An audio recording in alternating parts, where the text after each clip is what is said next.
What will a championship do for Giannis Antetokounmpo's career? We're going to talk about it right after the bumper.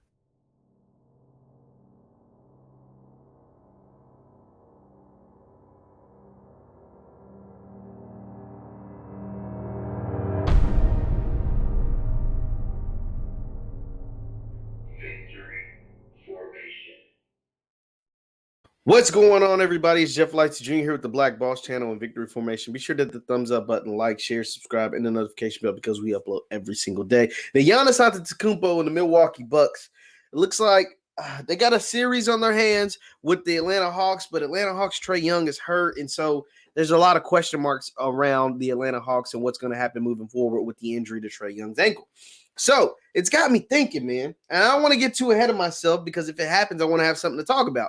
But what will a championship do for Giannis Antetokounmpo? Not only Giannis, but the NBA. Like, because you got to think, the NBA has consistently for the last, half a decade or more, it's changed. It's flipped. It's went from a big man league to mainly a guard / wing oriented league. And if you can't shoot, it's hard for you to be a superstar or a dominant player in this league because it's all about shooting. It's all about 3-point shooting specifically. That's why we get so much hate and so much criticism, not just hate, but real legit criticism to Ben Simmons. And we've also given it to Giannis Antetokounmpo.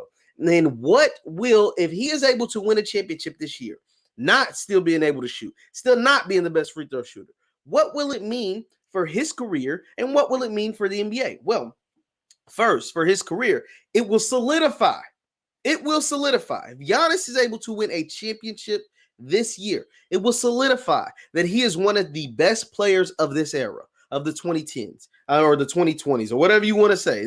Like, I don't know if you want to combine the two or what, but of the 2020s, he'll already cement himself as one of the best players of this era. Why? 2-time back-to-back MVPs, a defensive player of the year, 4 straight years over 23 points per game, 4 straight years double-digit rebounds, and a championship and potentially a finals MVP on top of that. And he's only 26 years old. Think about it. He's only 26 years old. If he's able to complete all of that before his 27th birthday, he will easily be one of the greatest players of this generation. Think of, you hit your basketball prime. You're supposedly hit your basketball prime. All the data says you hit your basketball prime and you're an NBA player at age 27. Giannis would be able to win a championship, have 2 MVPs, have a Defensive Player of the Year award before he technically hits his prime. Now, obviously, he's in the prime of his career right now, but he'll also be able to do all of those things with a championship and potentially a finals MVP, all of this a potential, without having a jump shot, only scoring in the paint. So what does that mean for this modern NBA? We've been told that you have to have either a super team, Giannis doesn't have that either, or you have to be able to shoot. You got to shoot threes, and Giannis doesn't do that either.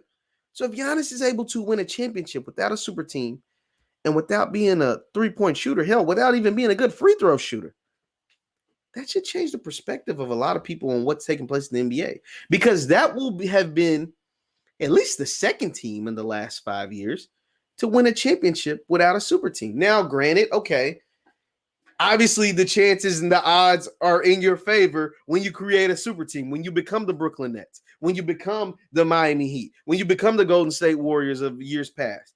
The odds are in your favor to win the championship.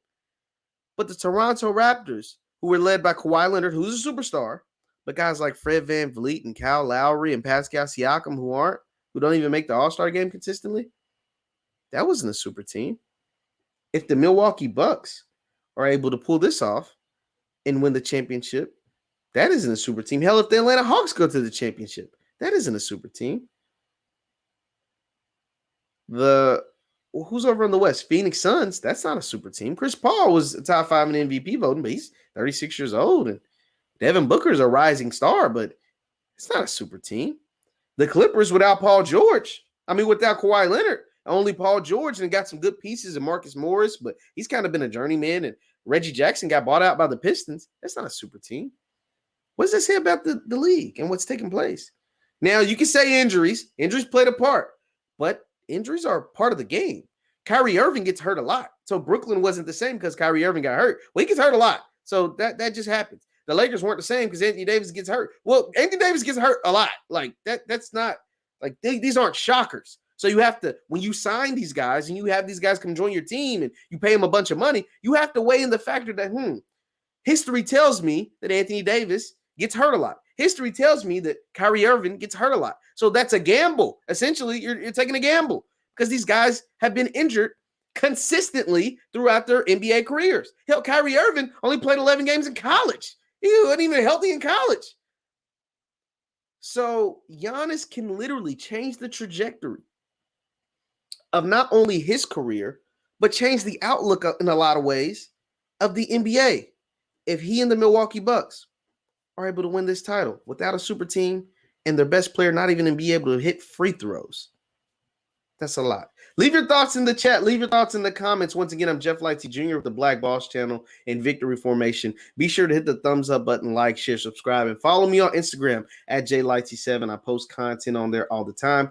Thank you guys for tuning in, and we will see you next time. Peace.